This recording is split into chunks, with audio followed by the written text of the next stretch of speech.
Magandang umaga sa inyo. Ngayon pag-aaralan natin ng arithmetic sequence at arithmetic mean. Ano nga ba ang arithmetic sequence?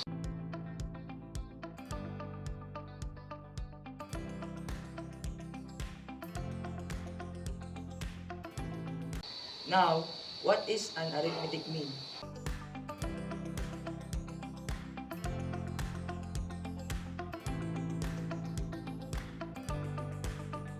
To find an arithmetic sequence, we can use this formula. A sub n equal a sub 1 plus n minus 1 and b, where a sub n is the term to find, and a sub 1 is the first term, and b is the common difference, and n is the position of the number. Let's try to solve this simple example. Find the 10th term of the sequence 3, 7, 11, and 15. This is the given. A sub 1 is 3, b is 4, and term is 10. Now we apply the formula. A10 is equal to 3 plus 10 minus 1 times 4 is equal to 3 plus 9 times 4 equals 39. So the 10th term is 39. Now, this is a simple example of an arithmetic sequence. Suppose we have these three numbers, 4, 8, and 12. To find the arithmetic mean, we add all the numbers. 4 plus 8 plus 12 is equal to 24.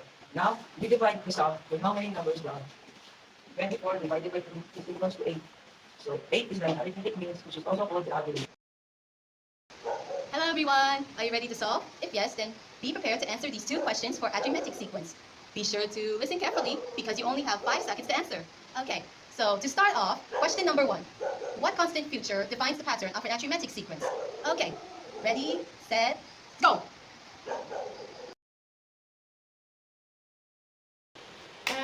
Time's up. So here's the answer. The difference between consecutive terms remains constant. Now, question number 2. In an arithmetic sequence, what happens if the common difference is 0? Ready, set, go! Ta-da! Time's up. So the answer is, all terms in the sequence are equal, forming a constant sequence. Magandang araw sa inyong lahat. At ngayon tatalakayin natin ay dalawang mahahalagang konsepto ng matematika. Ano nga ba ito? Ang geometric sequence at geometric series. Una, ano nga ba ang geometric sequence?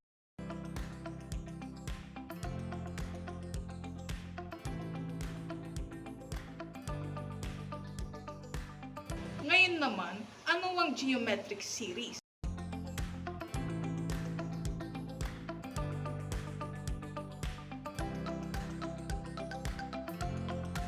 Ang panglahat na formula dito ay a sub n equals a sub 1 multiplied by r exponent n minus 1. Ang a sub n ay ang ika-n na termino at ang a sub 1 ay ang pinakang unang termino at r ang common ratio. Now, for an example of geometric sequence, we have negative 6, negative 24, and negative 96. Our formula is a sub n equals a sub 1 multiplied by r exponent n minus 1. Now, in this case, our a sub 1 is negative 6 and r is 4. How do we get r? In this case, I decided to divide the last two terms, which are negative 96 divided by negative 24, which equals to 4. Now, let's solve this.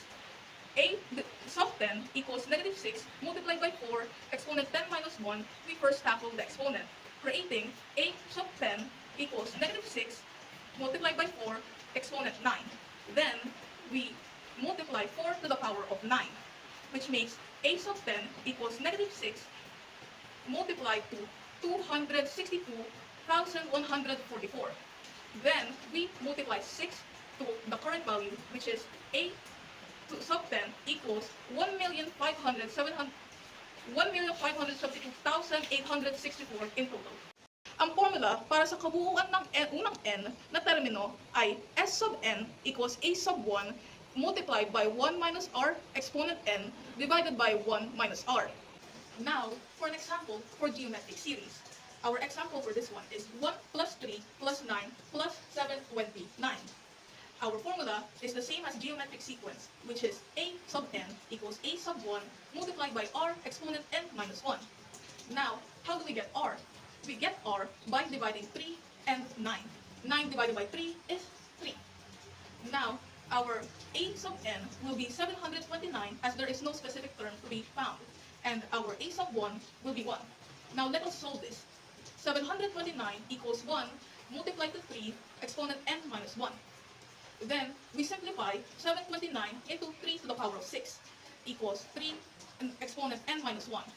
In this case, 3 will be moved over to the side of 3 to the power of 6 since n minus 1 needs to be alone. 3 minus 3 is 6, and then it will now be 6 plus 1 equals n minus 1. 6 plus 1 is 7, making n 7.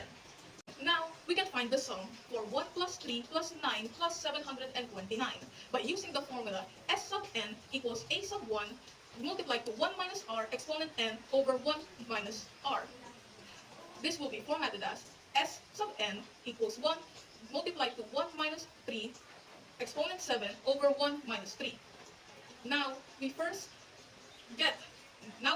multiply 3 to the power of 7, which will be 2,187. And then we will also minus 1 to 3, which makes s sub n equals 1 multiplied to 1 minus 2,187 over negative 1. Then we minus 1 to 2,187, which makes 2,186. Then multiplying it will also give the same result, so we do not need to do that. Then we divide it to negative 2. S sub n equals 2,186 divided by negative 2 gives us the final answer. S sub n equals 1,093. And now, 2 questions for geometric sequence. Don't forget, 5 seconds. Now, first question. What consistent mathematical operation connects consecutive terms in a geometric sequence? Ready, set, go! Ta-da! Time's up. Here's the answer. Each term is obtained by multiplying the previous by a constant ratio. And now, for question number 2. What is the result if the common ratio in a geometric sequence is 1? Ready, set, go! Ta-da! Time's up. Here's the answer. The sequence becomes constant with all terms equal. What is Fibonacci sequence?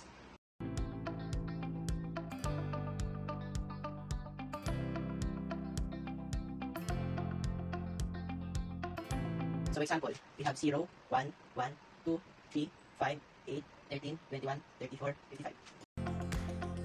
And now, for Fibonacci sequence, we only have one question, which is, what is the rule for generating terms in Fibonacci sequence? Ready, set, go! Wait. Ta-da! Time's up. Here's the answer. Each term is the sum of 2 preceding terms. Hello everyone! Are you guys ready to listen, to think, and to learn? If yes, listen to our last topic, a harmonic sequence. What is harmonic sequence?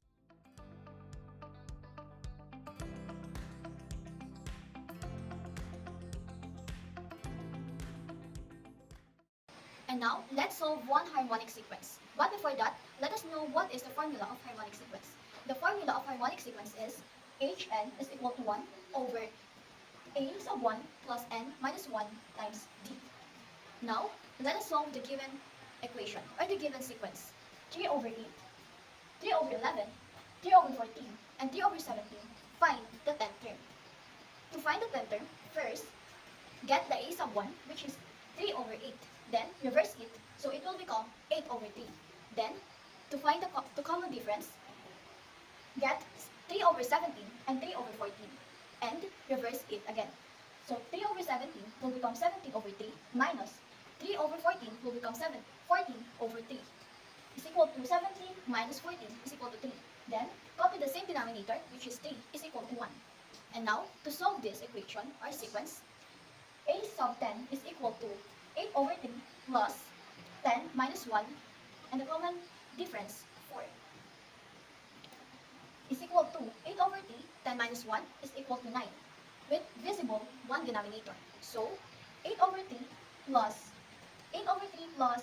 9 over 1 is equal to 8 plus 27 over 3. 8 plus 27 is equal to 35 over 3. Then 35 over 3, get the reciprocal, which is, it will become 3 over 35. So our harmonic sequence is 3 over 35. And now, for our last topic, we only have one question left in harmonic sequence, which is, why can 0 never appear in a harmonic sequence? Ready, set, go! Ta-da! Time's up! And now, here's the answer. Because the reciprocal of 0 is undefined, making the sequence invalid.